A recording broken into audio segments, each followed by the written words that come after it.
याच 3 महिन्यामध्ये माझ्या माता भगिनींना 3 सिलेंडर फ्री मिळणार आहे आणि कदाचित निवडणुकीनंतर आमचं येणारं सरकार त्याच्यापेक्षाही वाढीव विचार करतंय आणि करेल हे सुद्धा स्पष्ट दिसेल।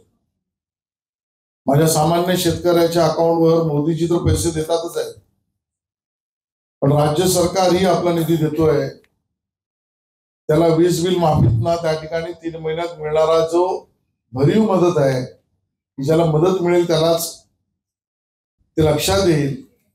आम्ही विरोधकांसारखं फेक नरेटिव्ह करत नाही, खोट्या आश्वासनांवर मतं घेणार नाही, खोटं संभ्रम पसरून मतं घेणार नाही।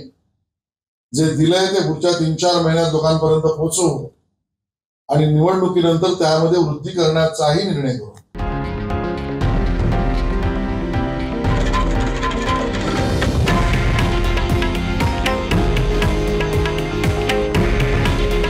हे आहे देशातील नंबर 1 न्यूज नेटवर्क आणि आपण पाहत आहात TV9 मराठी।